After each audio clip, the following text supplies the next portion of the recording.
So some things have changed since last time.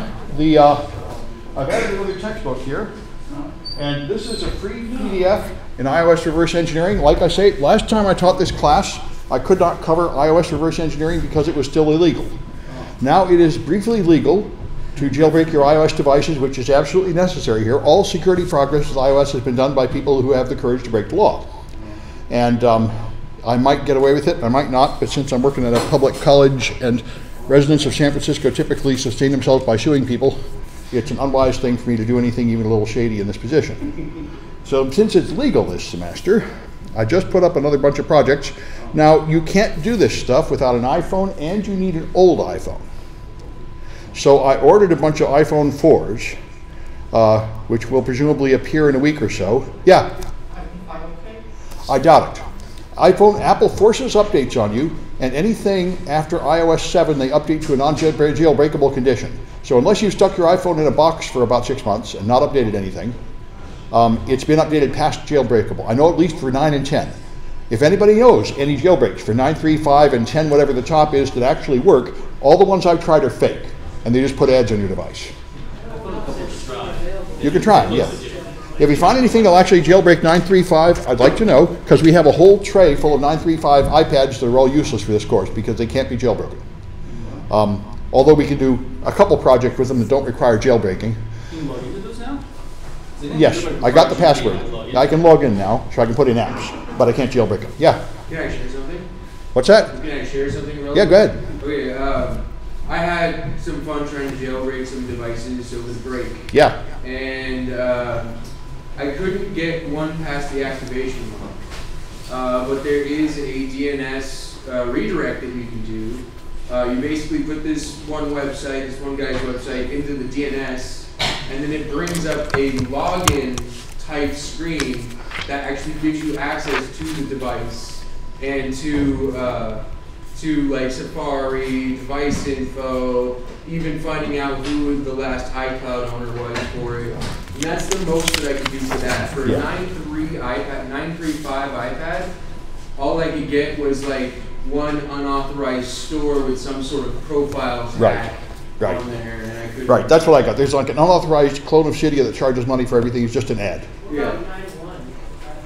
Yes, 9.1 you can jailbreak, but I don't know how you stop it from updating to 9.3.5 if you're using it. That's good. Yeah, that's good. If you have 9.1, you can jailbreak it. Anyway, I have some iPhone 4s coming. The good thing about iPhone 4s is they cannot be updated to a non-jailbreakable condition. So even students playing with them, making every mistake in the lab, will not be able to ruin them by letting them make updates. So I got a bunch of them coming. So anyway, and I just want to explain, I demonstrated last time these things. I'll probably go through it more later, but there's a series of projects ready to go. Jailbreak your phone, reverse engineer the phone app by taking it down and removing the methods of it, and then disassembling the Stitcher app with Hopper. So you take the machine language and turn it into assembler, and use Hopper to turn it into pseudocode, and you can see the algorithm. So that'll work, and I'll talk more about those things later. If this one here, I made those extra credit projects because there's only going to be a few jailbroken iPhones and everything has to be done in the lab, and I imagine there's no way I can make them do it any point in time and have everybody do it. Everybody will try to do it on the one day it's due, and there's only like 3 or 4 devices available. There are 2 Macs in the lab. Project 7 does require a Mac, so if necessary, I'll have to extend the deadline on that if the whole lab full of people try to do it, but anybody with a Mac and any kind of iDevice at home can do it. Yeah? And so old one will work? An old one or a new one. Okay, I got a bunch of old ones.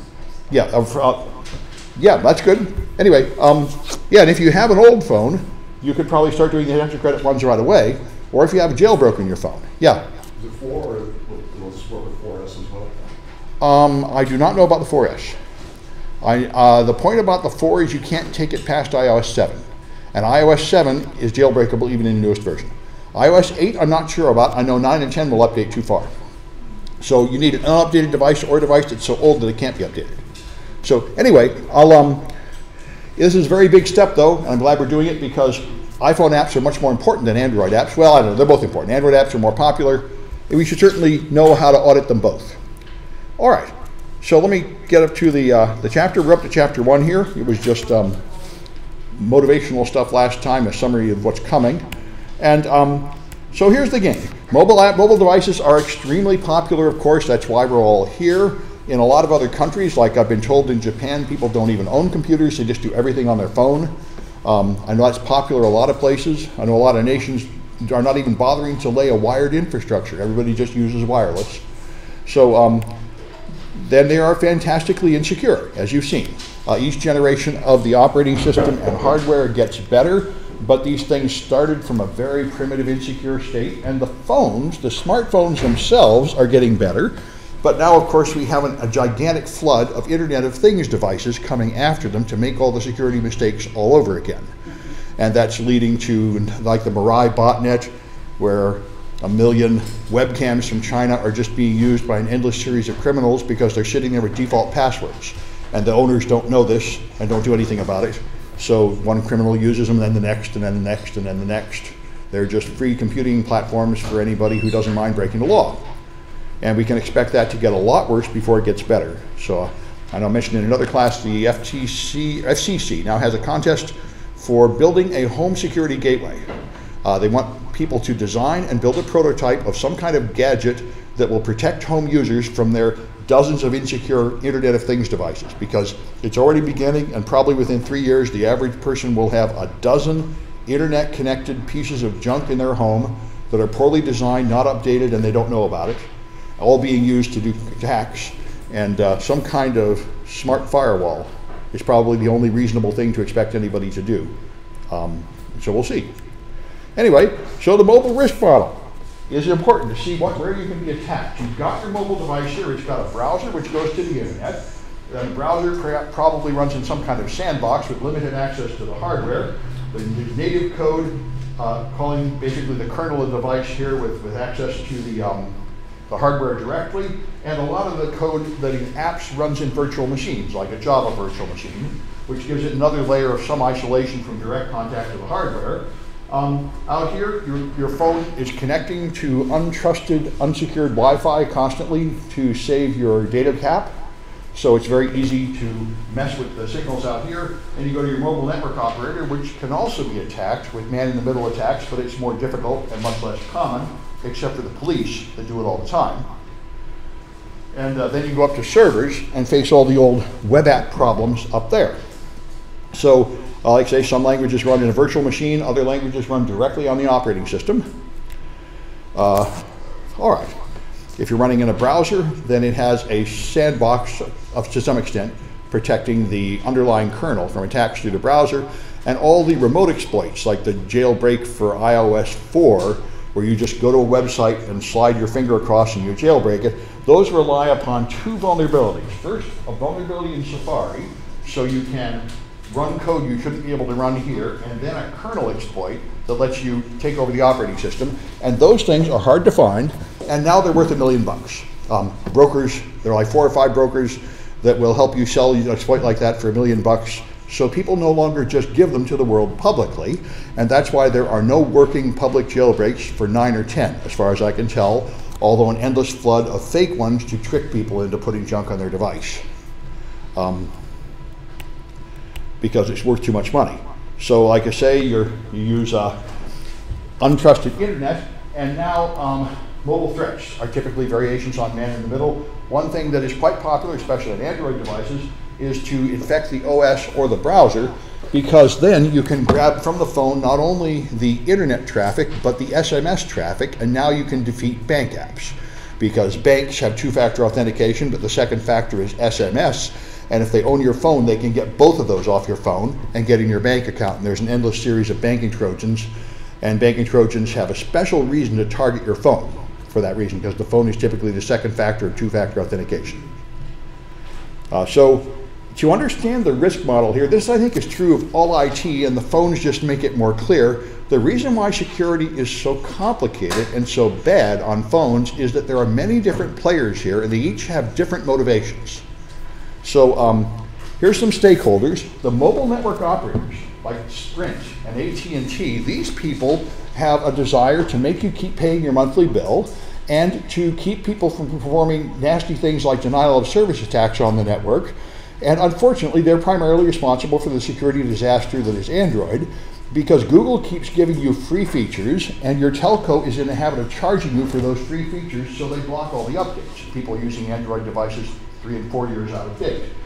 The device manufacturers make their devices, and they have their own concerns here. They want to make them reliable, and one of the things they want to do is spy on everything you're doing, at the very least, so they can maintain network quality. And that led to quite a few carrier IQ and other scandals where it became, people did not know this until years after these smart devices came out, but they are reporting everything you do back to the home office so they can do statistical analysis of which area do we need to put in more towers in, and a lot of that included a lot of personal data that didn't need to be there and that made people nervous. Then there's the operating system vendors like Apple and Google that have their own strange priorities here. Apple, as you know, is richer than anyone. They were richer than the entire US government at one point. They have a lot of extremely rapacious rules, and one of the simplest ones is they take 30% of the gross payment for every iOS app. And you cannot sell any iOS apps except in the Apple Store, and they are extremely ruthless about making sure that everything there makes them money.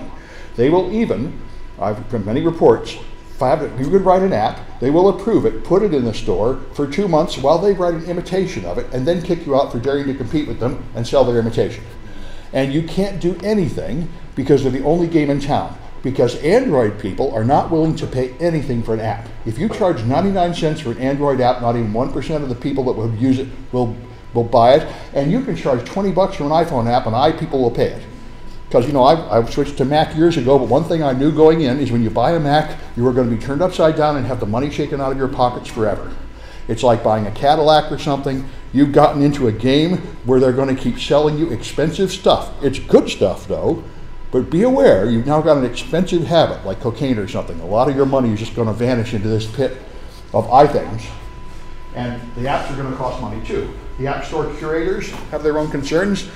Apple is very concerned with making sure they get their cut of all the apps, and very concerned with making sure that the store is clean and there's no malware in there, because one of the reasons why it's so nice to use iPhones and iPads is they don't have to waste any of their power on security. As you probably know, if you actually install Windows and don't put on any antivirus, it actually moves, and it's fun to use, but nobody can use it that way. You have to burden it down with something like McAfee antivirus that adds 45 seconds to start up and shut down, and around here about 5 minutes of updates every time you start it. So the end result is like having a car and having parking brakes stuck on. And you don't need to do that on the iPhone and the iPad because they keep the store clean, so there is no antivirus, there is no firewall, you can't put it on, and you don't need it. And the thing moves. So that's an issue that the App Store contains here, and Google is always edging closer to imitating Apple here and trying to actually clean up their store and force people to use the store. But now, so many people are selling Android devices, assuming that is not true, that it would be a very big thing for them to enforce that, and it's not happening anytime soon. Then you've got your company. Since you're going to be using your phone at work, and everybody does, and your tablet, then you've got company data on it, so now your company would like to have that under the control of something like a domain controller. They would like to know if you are jailbreaking that device, if you are putting on hacked apps, if you are losing it, if it's being stolen. They would like to be able to remote wipe it and encrypt it and force it to obey a company policy about anti-malware and such on there. So they want to put it under management control. Then the app developers have their own concerns. One of the big ones here is it's painfully obvious that Android developers are just trying to make things fast and sloppy. One thing about Android developers is they clearly don't care about wasting power, which is why Android devices, this is why I finally gave up my Android and got an iPhone. I couldn't get an Android device that would stay alive for a whole day. Unless you don't use any apps, they all drain the battery so much that I wore out the power connector from charging it constantly, because they also use this worthless micro USB adapter connector, which can't plug in and out very many times. So, and that's an issue. But it's an issue of the developer. The developers are trying to quickly write apps and get money for them, and using shortcuts and libraries, and typically uninterested and uneducated about security. And then, of course, the end users have their own concerns. They want the battery to last, they want it to be easy to use, they want it to be pretty and light, and they would like to be able to have all sorts of exciting features like tethering to use it for an internet connection, and being able to put on free games by hacking it and going to a store like Cydia are things end users might want to do, and end users might also want to protect their privacy. Not only for phone calls, but text messages and all that. So all these people have different goals and different pressures, and they make different decisions. So the OS manufacturer values the phone itself as a source of revenue, so people who jailbreak the phone and put on stolen apps are a threat to them, and apps that destroy the OS are a threat to them. Users value your privacy. So you got a lot of attack surfaces. One of the simplest and most effective attacks against Android is to just trick you into installing a malicious app. There's tons of malicious apps out. As soon as I got my Android phone, the very first thing I did was put in the #1 hit in the Google store, and it was like background pictures, and it was spyware popping up. I was popping up ads, and I said, "Cool, malware." So, all right. Then you've got many radios and devices in there, and the attacker can attack any of them, any of these things that make network traffic. So one of the special, yeah. Do they have a registry of bad Google apps where that you can go to and say, No, piece of crap? not at all. But they do have a comment system, and you can comment about them, and you can even complain about them to Google, and maybe they'll take them out. And this is something I've wondered, because I contact Android app developers all the time, and less than 10% of them even pay any attention at all. So one thing I could be doing is turning them into Google to take them out of the store. I haven't done that, but that probably would be the best thing to do, would be to tell them, wait 30 days, and then tell Google. But it's Google put it in the store, so it begs the question, why doesn't Google screen their apps for obvious security flaws before putting it in the store? But they don't, not effectively. And I think there's a human issue there. Somehow the people who develop an operating system can never write a security product that will secure it, because probably they have the same blind spot that caused them to put the errors in the OS will cause them to not look at that error. I don't know. But anyway, so one special thing about mobile devices is people will steal the whole device. And now you've got to worry about what's on there. Can they use my stolen phone to get in my accounts? And if they do steal the phone, they have access to everything. So unless your phone was designed to prevent the use of someone who stole it, you're in big trouble. Android devices are typically not encrypted, and they don't have anything to protect you when people steal them. Some of the latest ones have an option of turning this on, but almost everybody leaves it off to preserve their pathetic battery life. iPhones are encrypted by default since the 3S, and they're now, the latest versions of the Apple iCloud logins are set up so that if someone steals your iDevice, they can't even erase it and sell it for the hardware. They just have to throw it in the trash can. And that is in response to an FBI request, which asked Apple to please lock them down like that, because the #1 crime in America about 3 years ago, fastest growing crime, was iPhone theft. People would steal them, and then you could sell it for a couple $100. So first the FBI told them to lock it down so nobody could get in, and then when the FBI came by a few years later and said, "Why don't you let us in, quit locking it down so much," Apple said, "We hate you, make up your mind." Yeah. Oh, I was going to say, I think the newest version of Android does force encryption. Oh, that's good. Well, but of course the issue is less than 1% of people use the newest version of Android. But eventually someday may come when they're actually using it. So that's 2 versions now of Android, so it's up to about 15%. No, all versions of 7 are less than 1%. I've got the chart coming up. No, 6 and 7. 6 and 7. 6 forces encryption? Or it came encryption on by default. No, they said that, and then it turned out it wasn't true. In practice, I remember at the time. Well, They said it, manufacturers, and then in fact, most of the devices are sold without it, because nobody can make the battery last long enough. the manufacturers. Yeah. Anyway, so publishing their apps, you can put various poison things in the apps. The first iPhone ran everything as root with no separation, but modern devices run each app with its own user account, so they can't steal each other's data normally, and that's good. There's so you have security in the development lifecycle. This is the same for mobile apps and other kinds of apps. You have you make supposedly a secure design, then you should have code review and pen testing to see if it's really secure, and then training your developers to do a better job, considering your risks and designing it again. This is the correct way to design something securely. And a few companies actually do this, like Microsoft. Most of them are nowhere near this. Their model is make the app as fast as possible, take the money from the customer, and you're done. But eventually, as pressure mounts, they'll have to switch to this kind of mature model, which is not cheap, but it is the only thing you can do. One important issue is threat modeling. You cannot stop every attack, and you have to think about what attacks matter and stop them. All right, and like I said, the special thing about mobile devices is the whole device will be stolen, which is not something you plan for other devices so much. So another thing about them is that they're connected to many networks all the time. And another thing, much more than other kinds of computers, people mix very personal stuff like selfies and sexting and stuff on their mobile device along with their business stuff, all on the same device. And they put their credit card numbers on it and all sorts of things. So really the risk is much larger because they put their whole life on that phone.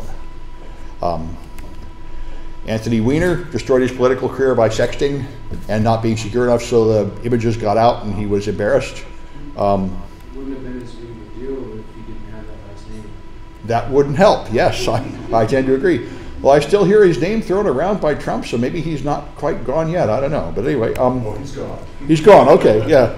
Anyway, so here's some areas of risk numbered here. There's all the things inside the phone. There's the connections outside the phone, including especially the USB connection, all the networks, and then there's the server side, where you've got a gateway coming in and services there that can have flaws. So physical access, if someone can actually steal your device, then they can overcome almost anything. They can connect to it with a USB cord, they can jailbreak it, and then they can get root access and they can get every bit off of that device. And the only thing it will save you is if it was encrypted with a key that cannot be stolen. And that's why the iPhone has a secure element, which is the same thing as the trusted platform module in PCs, which is a special cryptographic processor that holds the key, and it is not anywhere in the address space of the processor. So no possible code running in the processor can access that key and steal it. And that's why you can take an iPhone and you can just reset it and sell it, and resell it with complete safety. There was a forensic company that wanted to test this, and they bought 100 used iPhones on eBay, and they sucked all the data off them. They were unable to find any usable data on any of them. It is completely safe to just press reset and sell your iPhone or give it away, because all the data is really gone. Because they do it the only good way to do it, which is encryption is turned on right from the very start. So everything you store on it is being encrypted all the way along, and when you reset it, you erase the key. That is the only way to do it. If you have an Android device and you start using it, and then you say, oh, I better encrypt it, and turn on encryption, some of the data was put on there before you turned on the encryption.